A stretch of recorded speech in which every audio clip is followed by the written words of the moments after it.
Just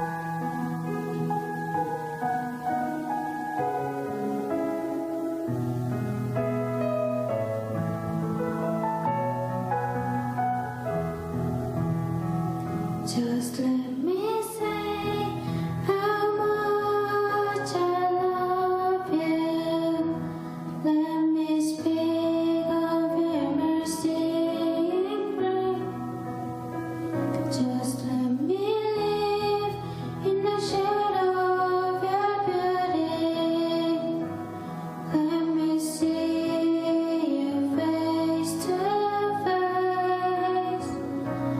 And the earth is shake as your word goes forth, and the heavens can tremble and fall. But let me say how much I love you, oh my Savior, my Lord and friend. Just let me hear your finest whispers, and you gently call my name, and let me see your power and your glory. Let me feel your spirit's flame. Let me find you in the desert, till descend this holy ground, and I am found completely surrendered to you, my Lord and friend.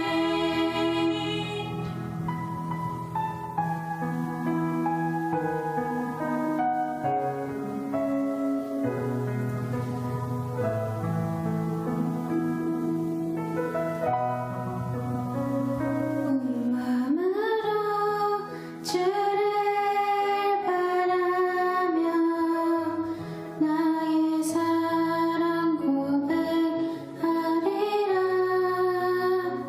나를 향한 주님의 그 크신 사랑 간절히 알기 원해. 주의 은혜로 용서하시고 나를 자녀 삼아 주셨네.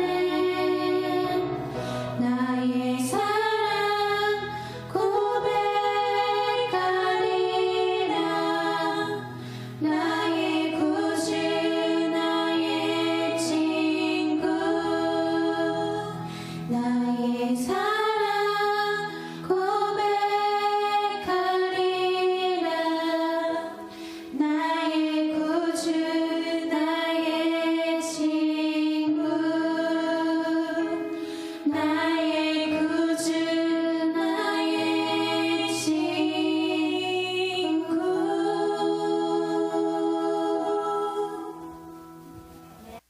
요한복음 1장 35절로 42절까지.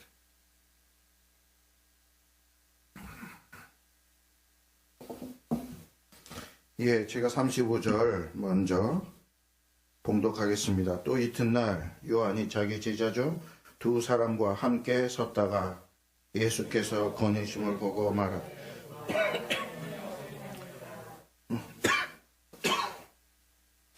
두 제자가 그의 말을 듣고 예수를 따르거늘 그 따르는 것을 보시고 물어 이르시되 무엇을 이르되라.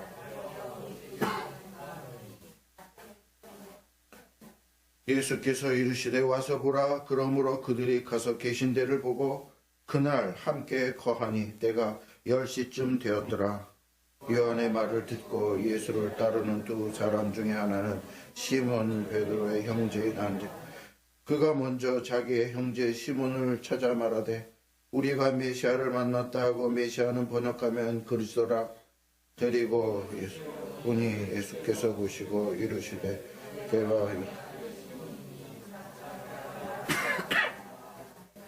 개바는 번역하면 베드로라. 아멘.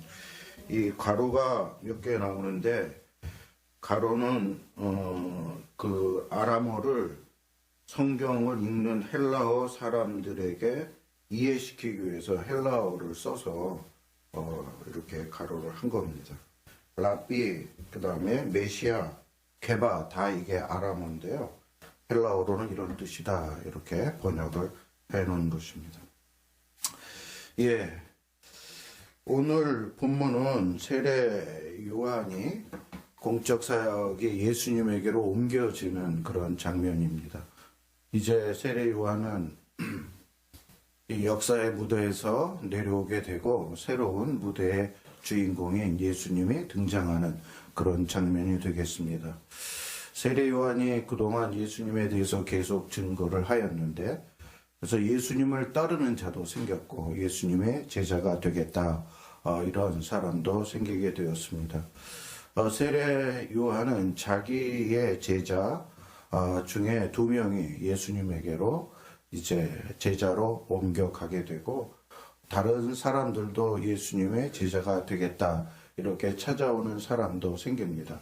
이들이 그래서 예수님의 소위 첫 제자 이렇게 됩니다. 그래서 오늘은 예수님의 첫 제자를 생각하는데 세례 요한의 제자에서 예수님의 제자로 옮긴 2사람 생각을 해보고 다음에 또 새로운 예수님의 제자 빌립과 나다나엘에 대해서 생각해 보도록 하겠습니다.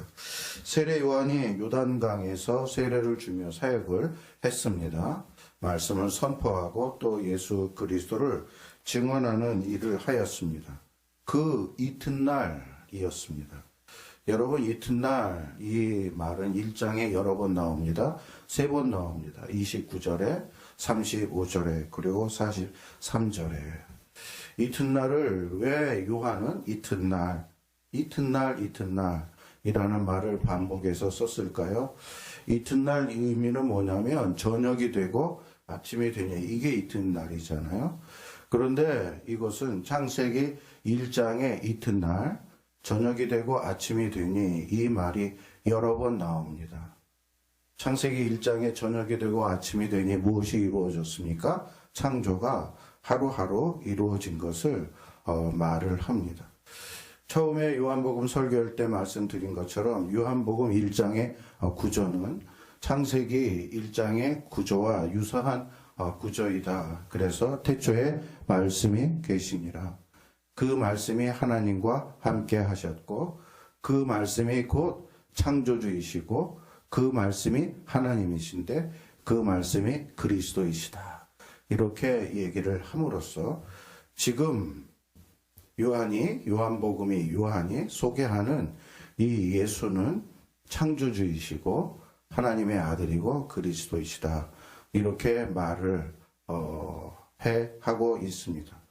그런데요, 창조 때부터 계신 말씀이신 그분이 태초에 저녁이 지나고 아침이 되어 이튿날에 천지를 한 것처럼 지금도 그 말씀이신 예수님은 저녁이 되고 아침이 되니 하루하루를 새롭게 창조하는 그러한 주님이시다. 이것을 독자들에게 말씀하고 있습니다. 그래서 이 요한복음 1장을 읽는 사람들은 이튿날 이 보를 보며 저녁이 되고 아침이 되는데 벌써 창세기를 연상하게 되는데요. 그럼으로써 예수님이 바로 창조주다라는 것을 사람들에게 힌트를 주고 인식을 시키다가 그런데 2장에 들어가면 2장 시작하자마자 뭐가 나와요? 사흘째 이튿날 예수님께서 가나 혼인잔치에 가서 물로 포도주를 만드는 그러한 일을 하면서 물로 포도주는 창조행위잖아요. 그 기사를 기록함으로 연속적으로 예수님이 오병이어라든지 죽은 나사로를 살린다든지 이러한 창조 행위를 7번 반복해서 하는 걸 기록함으로써 예수님이 누구시다는 것을 확실히 인식시켜 주는 겁니까? 창조주이시다.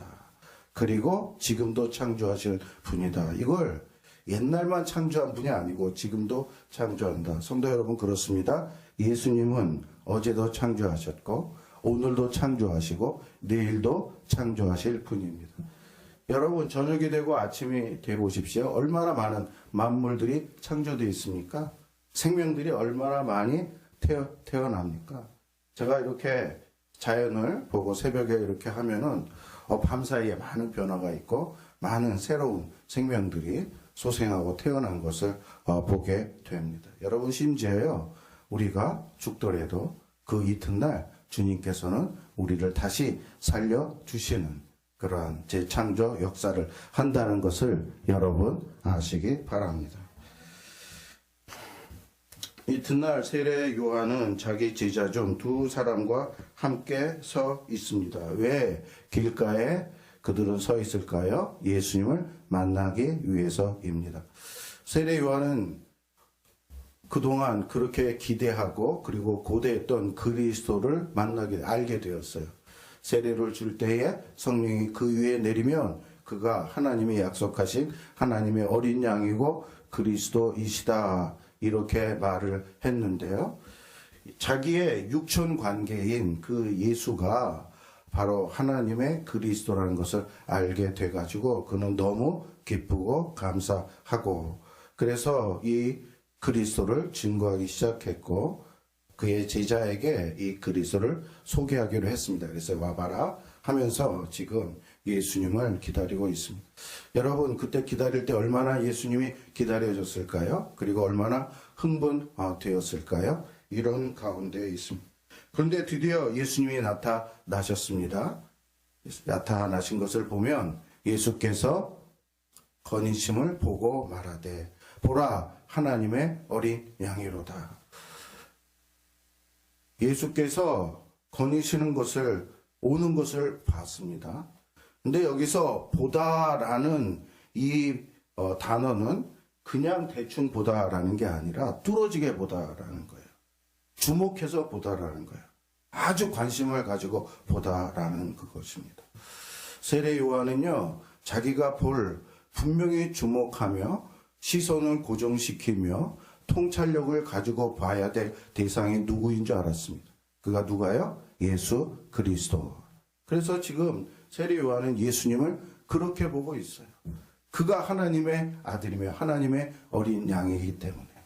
그리고 자기만 보는 게 아니라 자기의 제자들에게 어떻게? 너도 그렇게 봐. 예수님을 주목하고 시선을 다른 데 고정시키지 말고 예수님에게 고정시켜서 예수님이 누구인가 잘 알기 위해서 관심을 가지고 예수님을 바라봐라. 그래야 하나님의 어린 양을 알게 된다라고 말씀했습니다. 성도 여러분, 여러분도 예수님을 그냥 보지 마시기 바랍니다. 관심을 가지시고 다른 데 시선을 두지 마시고 주님에게 시선을 두시고 예수님을 좀 더 알기를 원하는 그러한 간절한 마음으로 주님께 나올 수 있기를 바랍니다. 두 제자는 세례 요한의 말을 듣고 어떻게 했을까요? 두 제자가 그의 말을, 세례 요한의 권면의 말을 듣고 예수님을 따르기 시작을 했습니다. 여러분, 여기서 따르다도 대충 뒤에서 쫄래쫄래 따르는 게 아니라 열심히 따라간다라는 뜻인 거예요. 이제 follow, 이제 열심히 적극적으로 예수님을 따르는 그러한 제자의 길을 가기 시작했다. 이것을 말씀해 줍니다. 여러분, 제자란 어떤 자냐면 대충 신앙생활하는 자가 아닌 거예요. 확실하게 하는 거예요. 예수님이 제자를 부를 때에 자기를 부인하고 날마다 십자가를 지고 심지어 가족까지 내려놓고 이런 어떤 그런 것이 있을 때에 예수님의 제자가 되고 그런 삶을 살 때에 주님의 제자가 된다. 이렇게 말씀했어요. 근데 요즘 보면 너무 신앙생활을 대충 굉장히 목회자로서 그런 면에 제 마음이 아픈데, 여러분 진정한 주의 제자가 되기를 원하십니까? 그렇다면 예수님을 열성적으로 헌신적으로 따르시기 바랍니다. 당시에요, 스승이 자기의 제자를 다른 스승에게 추천해 주는 그런 경우는 별로 없습니다. 왜냐하면 그 스승이 자기보다 더 뛰어나다라고 생각을 하기가 쉽지 않잖아요. 그리고 겸손해야 되고, 그리고 당시에 제자는요 스승에게 학비를 냈어요. 그래서 그 제자의 학비를 통해서 스승들이 생활을 했는데, 그러므로 제자를 그냥 보내겠습니까? 그런데 요한은 어떻게 했습니까? 예수님에게 자기의 제자를 소개하면서 그에게 가라고 말씀하고 있습니다. 왜? 세례 요한이 정말 겸손하기 때문에. 그리고 세례 요한이 예수님이 진짜 스승이고 진짜 하나님의 어린 양 이걸 알았으니까 그는 그의 사랑하는, 그동안 양육하느라고 얼마나 힘들었겠어요. 얼마나 많은. 그럼에도 불구하고 예수님을 소개해서 가게 하는 그런 세례 요한. 그는 흥해야 되겠고 나는 쇠야. 3장에 가면 예수님이 신랑이야. 나는 들러리야. 어떻게 들러리가 주목을 받아야 되겠어? 들러리는 신랑이 좋아하면 그것 때문에 좋아하는 게 들러리인 거야. 그러면 나는 예수님이 기뻐하면 예수님 소리만 들어도 좋다 하면서 그는 흥해야 되겠고 나는 쇠야 하리라. 이렇게 저는 그 말씀을 듣고 저도 세례 요한처럼 되기를 원한다. 이렇게 했습니다. 나를 드러내고 나를 피하라는 게 아니라 예수님을 드러내고, 예수님이 지난주에 얘기했잖아요. 예수님이 커지게 하기 위해서 절대로 우리는 작아져야 된다. 내가 커지면 예수님은 커지게 할 수 없다는 것을 기억하시기 바랍니다.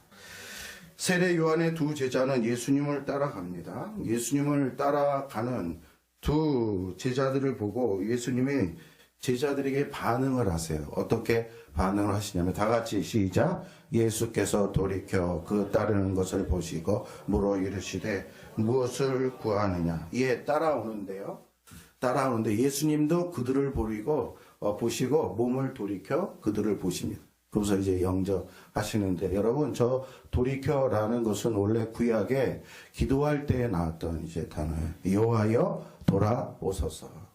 언제까지니까 주의 종들을 불쌍히 여기소서. 또 만군의 여호와여 우리를 돌이켜 주시고 주의 광채를 우리에게 비추소서. 이렇게 돌아오기를 간절히 바라는 그런 마음에 예수님께서 응답해서 보여주는, 돌이키는 그것이에요. 그래서 또 스가랴나 선지서 보면 이렇게 하나님 말씀했어요.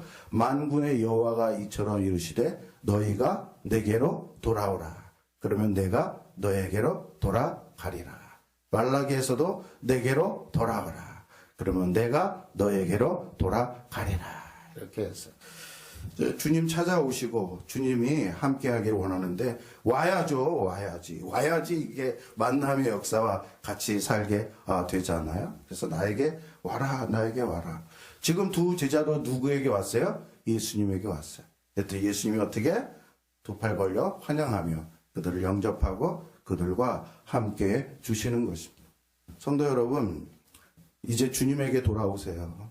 주님이 여러분 돌아오라고 얼마나 오래 기다려 주셨고, 그리고 요청했습니까? 그 부르심에 응답해서 예수님께 돌아오시면 예수님께서도 돌이켜 저와 여러분을 영접해 주시고 함께 주실 것입니다.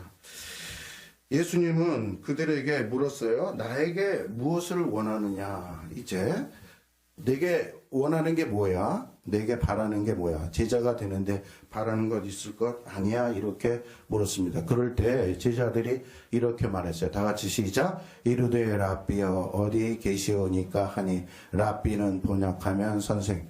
예수님은 뭐라고 불렀어요? 랍비여. 저게 아람어라고 말씀드렸잖아요. 아람어는 히브리어의 친척 언어인데, 선생님 어디에 계십니까? 랍비, 예수님을 랍비는요 당시에 스승을 부르는 최고의 호칭이었어요. 호칭. 존경하고 성경을 잘 가르치는, 그래서 율법을 잘 가르치는 교사를 랍비 이렇게 얘기를 했는데, 그래서 세례 요한도 랍비라고 불렸고요. 니고데모 아시잖아요. 그걸 랍비라고. 근데 예수님의 놀라운 것은 지금 30세 청년인데 사람들이 그를 랍비, 왜냐하면 성경을 굉장히 잘 가르치는 분으로 사람들이, 그 특별한 학력도 밝혀지지 않고 나사렛 출신인데 성경을 탁월하게 가르치는 다른, 그래서 이제 그거를 알게 된 거죠. 우리가 요한복음 2장부터 12장까지가 전반부 표적의 책이면서 예수님의 기적과 말씀을 많이 하는데 거기서 요한복음은요, 요한을 랍비라고 많이 소개를 해요. 랍비. 왜냐하면 예수님이 하나님의 말씀을 너무 잘 가르치는 그러한 분으로 바로 나타나기 때문입니다. 그 다음에 13장부터 마지막 22장까지는 랍비라는 말이 안 나오고 그 다음에 큐리오스, 이 말이 큐리오스는 롯이라는 말이에요. 롯, 주님. 제자들이요, 랍비인 예수님을 따라다니면서 성경을 잘 배우는데 성경을 통해서 뭐를 알게 됐냐면 예수님이 주님을 알게 해요. 주님이시라는 거, 하나님이시라는 걸 알게 되었습니다. 그래서 예수님을 그 다음에 위대한 선생의 랍비라는 고백을 넘어서 나의 주님, 나의 하나님, 이런 고백하는 그러한 일, 주는 살아계신 하나님의 아들이요 그리스도입니다. 이런 고백이 제자들 가운데 터져 나오기 시작했습니다. 성도 여러분 예수님 만나셔서 예수님 말씀을 통하여 하나님 말씀 잘 배우시기를 바라고, 그래서 정말 최고의 교사구나 이런 인식을 가지시고 그 인식을 넘어서 예수님은 위대한 선생님뿐만 아니라 나의 주님, 하나님. 원래 큐리오스는 하나님한테만 부르는 얘기예요. 롯, 아도나이, 그런 바로 나의 주님, 나의 하나님이라는 걸 깨닫고 그렇게 고백할 수 있기를 바랍니다. 예. 이제 예수님, 랍비여 어디 계십니까? 너희들이 나에게 원하는 게 뭐야? 이렇게 물었잖아요. 그런데 제자들이 예수님이 어디 계십니까? 이렇게 묻는 거 약간 동문서답 같지 않습니까? 뭘 원해? 어디 계세요? 이렇게. 우리 성경은 번역이 좀 매끄럽지 않은데요. 무슨 뜻이냐면 예수님 어디에 지금 숙식하고 계세요? 우리가 거기에 가서 예수님과 함께 생활하면서 예수님에게서 배우겠습니다. 이런 이제 얘기인 거예요. 예수님 제자가 돼요. 당시에요, 스승과 제자의 관계는 학생이 학교에 가서, 학교도 없었죠. 책상도 없었고 그런 시스템이 있었던, 그건 학교라는 것은 아주 역사적 후에 이렇게 어떤 스승과 제자의 관계였냐면 스승을 찾아가서 스승과 같이 생활하는 거예요.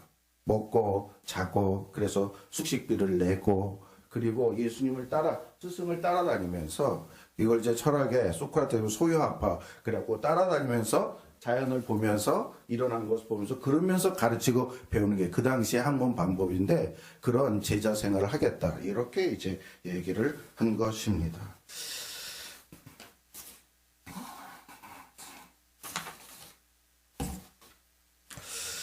제자들이 예수님에게 함께 배우면서 살겠다 이렇게 했을 때 예수님께서는 무엇이라고 대답을 했을까요? 39절 다 같이 시작. 예수께서 이르시되 와서 보라. 그러므로 그들이 가서 계신 데를 보고 그날 함께 거하니 때가 10시쯤 되었더라. 예수님 어떻게? 그래 와봐. 우리 집에 와봐. 우리 집에 와서 나랑 같이 생활을 해. 내가 너희들을 제자로 가르쳐 주겠다. 이 말을 한 것입니다. 그래서 제자들이 그 예수님의 계신 곳에 가서, 그래서 그때부터 예수님과 함께 어떻게 했어요? 거하다. 살면서 예수님의 제사 생활을 하게 되었다. 이것을 말씀합니다. 여러분, 저 거하다, 저 단어가 또 중요한 단어인데요. 거하다, 저 단어는 38절에 보세요. 랍비여 어디 계시오니, 이게 거하다라는 똑같은 단어고, 39절에서도 그들이 가서 계신데 이것도 거하다고, 그날 함께 거하니 이것도 거하다. 원어로는 전부 다 똑같이 매노 이렇게 나왔어요. 거하다. 근데 이 단어가 나온 적 있어요? 어디에서 나왔습니까? 1장 14절에 말씀이 육신이 되어 우리 가운데 거하심에. 말씀이 육신이 됐어요. 왜요? 우리 가운데 거하시기 위해서. 하나님이 성육신 하셔서 예수님이 되셨어요. 우리 몸처럼 되셨어요. 왜요? 우리와 함께 하시기 위해서인 것입니다. 지금 예수님이 이 땅에 오신 그 목적은 우리랑 함께 살기 위해서요. 우리와 동거하기 위해서인 거예요. 그런데 제자들이 그런 예수님의 목적에 부응해서 예수님과 함께 살기 위해서 예수님의 집으로 가니 예수님께서 어떻게 해요? 그들과 함께 살아주며 그들과 동거하며 삶을 같이 나누는 그러한 자가 되었다. 이렇게 말씀해주고 있습니다. 여러분, 예수님은 우리랑 함께 하시기 위해서 오셨어요. 우리랑 동거하기 위해서. 우리의 모든 가정과 삶과 모든 일상과 영원토록, 여러분 누가 우리랑 영원토록 함께 시공간을 초월해서 같이 있을 수 있습니까? 주님밖에 없죠. 그러므로 예수님에게 나오시기 바랍니다. 그럼 예수님이 함께 거해 주실 것입니다. 요한복음 보십시오. 볼자, 다 같이 시작. 볼지어다 내가 문 밖에 서서 두드리는 누구든지 내 음성을 듣고 문을 열면 내가 그에게로 들어가 그와 더불어 먹고 그는 나와 더불어 먹고. 저거는 그 요한이 교회에게 한 얘기예요. 교회 중에요, 예수님을 영접하지 않고 마음에 모시지 않는 사람들이 있었던 거예요. 그래서 제발 교회에 오지만 말고 마음문 열어서 나를 영접해. 그러면 내가 너랑 같이 같이 먹고 같이 자고, 이건 결혼의 그런 의미인데 같이 그렇게 해줄게. 이렇게 얘기를 한 것입니다.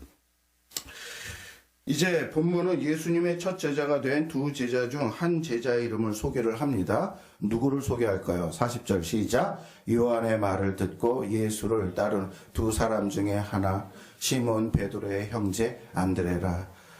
어떤 제자를 소개했어요? 안드레. 근데 재미있는 표현은 그냥 안드레라고 소개하지 않고 그 앞에 시몬 베드로의 형제 안드레다 이렇게 얘기를 합니다. 약간 시몬 베드로를 지금 강조하고 있는 걸 볼 수 있습니다. 여러분, 이 요한복음이 쓴 게 AD 100년쯤에 이미 예수 그리스도가 부활하시고 베드로도 다 사역하고 죽고 교회가 세워지고 교회가 이제 어떤 이 부흥 그러한 가운데 있을 때 요한이 사람들에게 전도하기 위해서 쓴 게 이제 이 요한복음인 거예요. 그러므로 요한복음을 읽을 때 사람들이 예수님의 많이 알고, 예수님의 수제자 베드로도 알고 있었고, 베드로가 예루살렘 교회의 대표 사도이고 그 교회를 세웠다는 걸 잘 알고 있어요. 근데 누구는 잘 몰라요? 안드레는 잘 모르는 거예요. 사도행전에 안드레가 일찍 죽었는지 어떤 일이 있었는지 안드레에 관한 이름이 하나도 안 나오는 거예요. 그래서 안드레에 대한 인식이 부족할 때 예수님의 첫 번째 제자가 된 사람은 시몬 베드로 아니고 시몬 베드로의 형제 안드레다. 그러니까 이걸 읽는 사람이 아하, 안드레가 시몬 베드로의 형제였구나 라고서 이해를 하게 된 것입니다. 여러분, 이제 안드레가 이렇게 예수님의 먼저 제자가 되었어요. 그런데 안드레가 예수님의 제자가 되고 제일 먼저 한 일은 무엇일까요? 41절 다 같이 시작. 그가 먼저 자기의 형제 시몬을 찾아 말하되 우리가 메시아를 만났다 하고, 메시아는 번역하면 그리스도라. 예, 안드레가 예수님이 누구인지 알게 되었어요. 누구라고요? 메시아. 메시아는 신약 언어로 그리스도, 헬라어로 사람들이 다 알고 있는 언어가 그 헬라어였어요. 그리스도. 그리스도는 문자적으로는 하나님의 기름 부음을 받은 자이지만 내용적으로는 하나님의 아들을 보내서 구원해 준다고 약속한 바로 그 이스라엘 사람들은 전부 다 그리스도를 기다렸어요. 왜냐하면 자기를, 이 민족을 이런 가운데서 구원할 자는 그리스도밖에 없다라고 구약 성경이 약속하고 예언하고. 그래서 학수고대하고 있는 게 그리스도인데, 이 안드레가 세례 요한을 통해서 예수님이 성령이 임하고 하늘에서 이는 내 사랑하는 아들이다 그런 얘기를 들었더니, 그리고 직접 예수를 만나서 예수님에게 말씀을 배우고 생활을 해보니 무슨 확신이 든 거예요? 바로 이 나사렛 예수가 하나님이 말씀했던 그 메시아다. 얼마나 놀랬겠어요. 얼마나 정말 깨달았겠어요. 이걸 얼마나 전하고 싶겠어요. 그래서 바로 베드로에게 가서 말합니다. 그 다음에 또 나사렛 저 그리스도가 누구인가 소개된 말이 45절에 보면 다음번에 생각할 말씀인데, 모세가 율법에 기록한 분이라. 그리고 여러 선지자가 성경에 기록한 분이 바로 나사렛 예수다. 이렇게 하고 나다나엘은 예수님 만나서 예수님이 메시아라는 거 알고 뭐라고 고백했어요? 하나님의 아들, 이스라엘의 임금이로 소이다. 이렇게 고백하는, 그래서 메시아가 이런 분이라는 거. 여러분, 이 안드레가 이렇게 해서 베드로를 예수님을 만나게 하고 말만 할 것이 아니라 베드로를 어떻게 해요? 예수님에게 데려왔어요. 이 안드레는요, 성경에 몇 번 안 나오는데 안드레의 역할은 어떤 역할이었냐면 안드레는 꼭 예수님을 만나면 누구를 소개했어요. 아니면 예수님에게 사람을 말하곤 이렇게 했어요. 즉 안드레는 사람과 예수님을 연결하는 그러한 역할을 잘했던 제자였던 것이었습니다. 그래서 여러분 안드레로 말미암아 누가 탄생하게 됐어요? 베드로가 탄생하게 된 것입니다. 여러분도 누군가가 여러분을 예수님을 소개해가지고 예수님을 만나게 해서 여러분이 이렇게 이 자리에 있게 됐잖아요. 이렇게 안드레의 역할을 한 지명도로 비교하면 안드레와 베드로가 비교가 되지를 않습니다. 베드로가 훨씬 유명해요. 훨씬 더 큰 사역을 했어요. 그러나 여러분 베드로만 하나님의 귀중한 사역을 했다라고 말할 수 있습니까? 아니죠. 안드레도 하나님의 귀중한 사역을 했다. 우리 다 베드로처럼 더 유명해져 큰 사역을 해 이런 부르심을 받은 게 아니라 안드레처럼 이름이 잘 알려지지 않지만 소개해서 예수님 만나게 해서 그를 예수님 나보다 더 예수 잘 믿게 하는 하나님의 훌륭한 종되게 하는 그 일이 하나님 나라에서 어찌 작다라고 생각할 수 있겠습니다. 성도 여러분, 베드로만 되려고 하지 마시고 안드레도 되는 그러한 마음을 가질 수 있기를 바랍니다. 바울도 그렇잖아요. 바울도 누구 때문에 바울 됐어요? 누가 데리고 갔어요? 바나바잖아요. 바나바. 원래 바나바가 훨씬 유명했던 사람인데 그는 작아지고 바울. 빌리 그레함 목사님도요. 자기 할머니 교사가 있었어요. 헨리 에타 마어즈라는 이 교사가 있었는데 그 교사로 말미암아 존 스타트 목사님도요. 선교단체 에릭 내시라는 지도자가 있었는데 그의 가르침 때문에 존 스타트가 원래 그 귀족이었고 그리고 캠브리지 대학 나왔고 엘리트였고 돈 많았고 그래서 젊은 시절에 굉장히 방탕한 스스로가 근데 예수 믿고 예수님께 헌신했어요. 예수님 위해서 살겠다. 그래서 결혼도 안 하고 그는 평생 예수님만 지금 93세 제가 존 스타트 목사님 되게 좋아해갖고 그 목사님을 보러 영국에 갔어요. 영국. 그랬더니 올 소울 처치라고 런던에 은퇴했는데 그분이 주보를 나눠주더라고요. 앞에서 인사를 하면서. 그래서 제가 굉장히 감격했어요. 결혼 안 하고 복음만 전하고 사역만 하니 영어권 사람들이 존 스타트로 인해서 얼마나 많은 예수 믿는 그러한 일이 일어난지 모릅니다. 여러분 안드레가 되시기 바랍니다. 요즘 새롭게 뜨는 사람이 있는데 12살 피아니스트 시각장애인 김건호 그 배우에 누가 있어요? 우리 김희진 집사의 앞으로 뜨는 그러한 저기가 될 것입니다. 그러면 안드레의 소개로 예수님을 만나 베드로는 어떻게 될까요? 예수님이 베드로를 보셨습니다. 저기서 봐요. 저것도 봤다라는 것도 아까 세례요한이 예수님을 봤다는 것처럼 똑같은 단어인 거예요. 대충 본 게 아니에요. 통찰력을 관심 있게 베드로를 봤어요. 주의 제자가 될, 주의 사람이 될 그러한 사람은 예수님은 이렇게 관심 있게 주목 있게 봅니다. 주목 있게 베드로를 봤더니 베드로가 어떤 사람, 어떤 존재인지 앞으로 어떤 삶을 다 알게 된 거예요. 그랬더니 베드로에게 뭐라고 말하냐면 요한의 아들 시몬. 베드로는 자기에 대해서 말한 적이 없는데 요한의 아들 시몬. 당시에는 성이 없고 이름만 있어서 누구를 부를 때에는 누구의 아버지의 아들 이렇게 불렀어요. 그래서 시몬의 아버지가 요한인 걸 알아갖고 요한의 아들 시몬아 이렇게 불러요. 또는 당시에 동네 이름으로 얘기를 했어요. 그래서 구레네 시몬, 막달라의 마리아, 나사렛 예수. 그래서 저희 어머니는 무슨 댁이에요? 군동에서 시집와갖고 군동 때 이렇게 사람들이 얘기를 하고 우리 할머니는 무안에서 시집와갖고 무안 때 이렇게. 저는 남산 출신입니다. 남산에. 그런데 그런 이 시몬을 예수님이 부르고 그에게 새 이름을 줘요. 무슨 이름을 줬습니까? 케파. 우리말로는 개바 이렇게 나와 있는데 오늘 이제 케파 이렇게 얘기합니다. 새로운 이름을 부여해 줬어요. 새로운 이름을 헬라어로 번역하면 베드로, 베드로를 번역하면 우리말로 뭐냐면 바위예요. 바위, 반석, 바위가 됩니다. 여러분 구약 성경에 보면 하나님이 이름을 바꾸어 주는 경우가 있습니다. 아브라함을 아브라함, 사레를 사라, 야곱을 이스라엘. 왜 바꿔줬어요? 그에게 새로운 삶을 살라고. 하나님이 새로운 미션을 줬을 때에 그의 이름을 바꾸어서 이름이 바뀌었어요. 아, 내가 바울이구나, 바울이 됐구나, 베드로가 됐구나, 내 정체성이 이거야? 그러면 나는 이걸로 살아야지. 늘 그걸 인식을 하는 거예요. 또 이름을 바꿔줬다는 거 하나님이 임명장을 줬다는 거예요. 권위를 부여해줬다는 거예요. 아브라함이 뭐예요? 열국의 아버지. 너는 열국의 아버지가 되는 내가 권위를 줬어. 그렇게 살아. 그러므로 새 이름을 받음으로 이렇게. 게바가 그렇게 된 거예요. 그는 시몬은 제일 흔한 이름이었어요. 그는 옛날 게바가 되기 전에 죄악돌 같은 사람이었어요. 왔다 갔다 변덕도 잘하고 승질도 잘 내고 배신도 잘하고. 그런데 그가 게바가 되고 나중에 드디어 어떻게 됩니까? 반석 같은 존재가 돼요. 바위 같은 존재가 돼요. 교회가 흔들리지 않게 초대교회를 세우는, 그래서 그의 이름 위에 주님께서 교회를 세운다. 이렇게 되었습니다.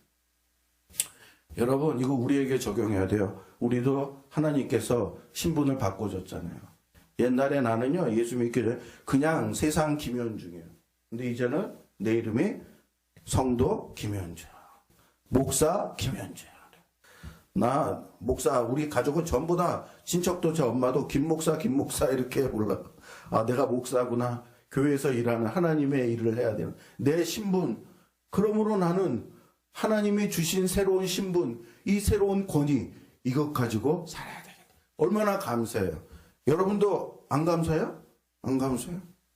윤명철이 아니잖아요. 윤명철 성도잖아요. 윤명철 안수 집사님이잖아요. 이런 부르심을 받았다는 거 우리가 깨닫고 안드레처럼, 베드로처럼, 빌립처럼, 나다넬처럼 얼마나 아름다운 일이에요. 이러한 부르심을 받았다는 걸 깨닫고 그렇게 살 수 있기를 바랍니다.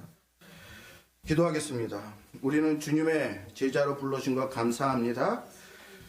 우리는 예수님은 메시아, 구주, 주님으로 증거하는 저희들 되게 해 주옵소서. 또한 사람과 주님을 연결시키는 그 역할 안드레처럼 되게 해 주시옵소서. 그랬더니 베드로가 나타났습니다. 빌리그레함 나타났습니다. 빌 브라이트가 나타났고 존 스타트가 나타났습니다.